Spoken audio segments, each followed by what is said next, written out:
I want to briefly talk about something that I saw on the timeline today that kind of annoyed me.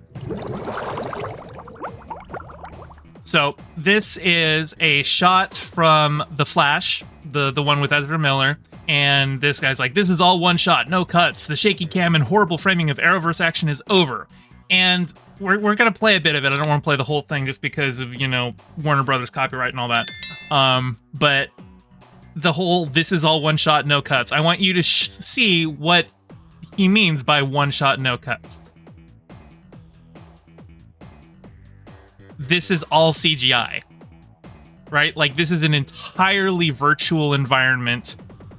They've got, Ezra Miller doing ski movement, and then it cuts to a CGI model of Ezra Miller, and then they zoom out and do all the blur. Like, this isn't a one shot, this is a CGI shot. Now, I can admire the work that went into building out the model of everything and planning the shot and stuff like that, but when people talk about one shot in cinema, they're talking about like something that you actually achieved in camera. Like, say, over here, this is not like the full like one shot thing, but just an example, like 1917.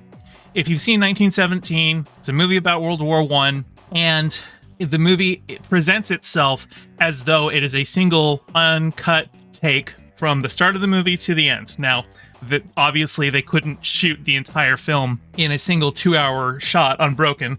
There are a lot of like stitches that they hide with, like, say, like a rock might pass in front of the camera and that's where they hide a seam, or like a person might walk in front of the camera and obscure any kind of stitching there. But even so, they had a lot of really long takes in that movie. And so when people say, oh, it's all one shot, no cuts, this is the kind of film that they're talking about. They're not talking about this. This is just CGI.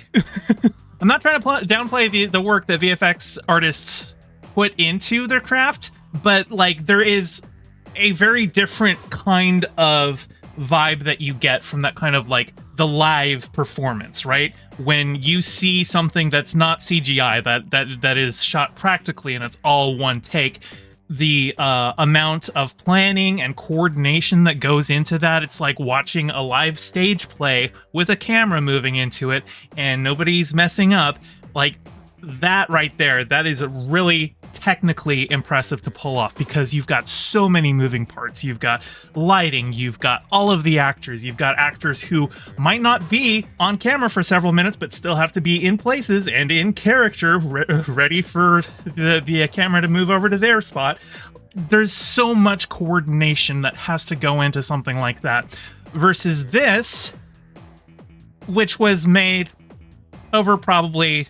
A shot like this probably took them a couple months to produce, but like, it wasn't a thing where it took them a couple months because every single day they had to try and make sure it all happened in one go. It's because every single part of this scene, and of course Twitter players breaking for me. Anyway, every single part of the scene was just hand animated, and they spent the time to animate it. It's not the same thing.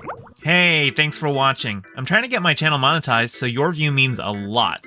Don't forget to toss me a like, and subscribe, and ring the bell. I stream Mondays and Fridays at 5 p.m. and Sundays at 2 p.m., so catch me live and join in on the convo. You can find all my socials in the description below, and thank you to all my patrons, with a very special shout out to my Whale Shark tier patron Ryan D, and my Anemone Friends tier patron Piftle Cakes. Your support means the world. Catch you next time.